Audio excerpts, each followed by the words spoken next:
400 ఏండ్ల కిందట ఈ ప్రదేశమంతా దట్టమైన అటవీ ప్రదేశంగా ఉండేదట. క్రూరమృగాలుండేటియట. అక్కడొకటి ఇక్కడొకటి ఇండ్లుండేయట. హిందూ ముస్లింల ఐక్యతకు చిహ్నంగా కనిపిస్తది. అందుకే ఇక్కడ ఎన్ని హిందూ గుళ్ళుంటాయో అన్ని దర్గాలు కనిపిస్తాయి. ఈ దర్గాలకు వెళ్లే భక్తులు కూడా ఎక్కువ మంది హిందువులే ఉంటారు. అట్లాంటి మహిమాన్వితమైన దర్గాలు రాష్ట్ర వ్యాప్తంగా అనేకం కనిపిస్తాయి. ఇక్కడ ఉరుసు మస్తు షాందార్గా జరుగుతుంది. సంవత్సరానికి 3 రోజులు ఈ ఉరుసు జరుగుతుంది. నీళ్లు చాలా లోతుగా ఉన్నాయి. బాయిలకు దిగడానికి వీలుగా చుట్టూ మెట్లున్నాయి. ప్రతి శుక్రవారం ఉరుసు టైంలా ఇక్కడికొచ్చే భక్తులు ఈ బాయిల నీళ్లతోని స్నానాలు చేస్తారు, వంటలుండుకుంటారు. నీళ్లు చాలా పవిత్రంగా భావిస్తారు.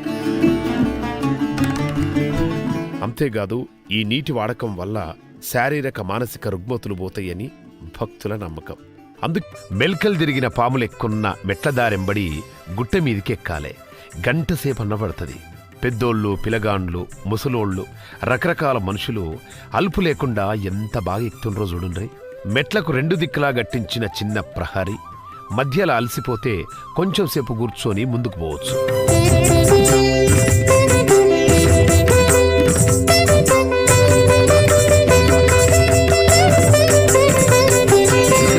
హిందూ ముస్లిం ఐక్యతకు పేరు పడ్డది. అందుకే ఇక్కడికొచ్చే భక్తులు ఎక్కువ మంది హిందువులే ఉంటారు.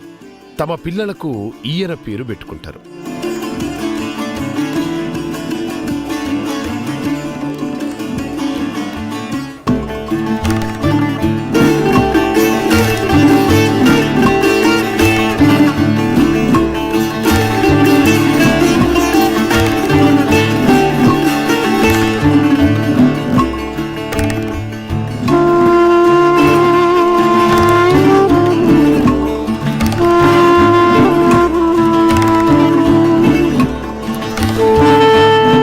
ఆది, సోమ, గురువారాలల్లా దర్గాకు భక్తులు బాగొస్తారు.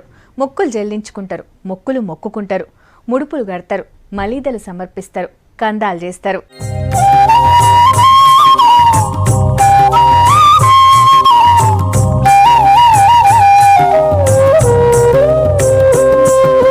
పొద్దుగాల 6 గంటల నుండి రాత్రి 9 దాకా దర్గా తెరిసే ఉంటుంది. వచ్చిపోయేటోళ్లతోని దర్గా ఎప్పుడు రద్దీగా ఉంటుంది.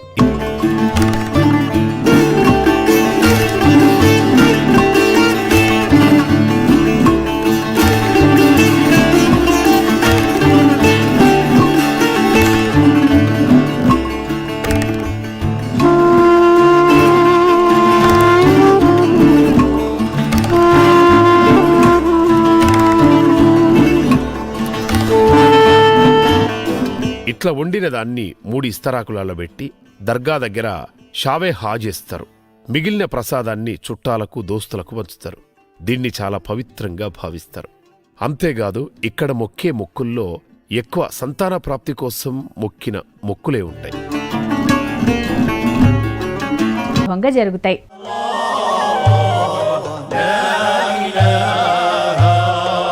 ఈ దర్గాకు ప్రతి శుక్రవారం 100 మంది భక్తులు వస్తుంటారు. ఇక ఉత్సవాల కోసం రాష్ట్రం 4 దిక్కుల నుండే కాకుండా వేరే రాష్ట్రాల నుండి మస్తు మంది భక్తులు వస్తుంటారు.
దీనికోసం ఊరు మస్తు ముస్తాబైతది.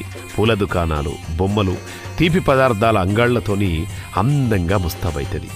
ఈ ఉర్సుల వివిధ రాష్ట్రాల నుండి వచ్చిన ఫకీర్లు మస్తు విన్యాసాలు చేస్తారు.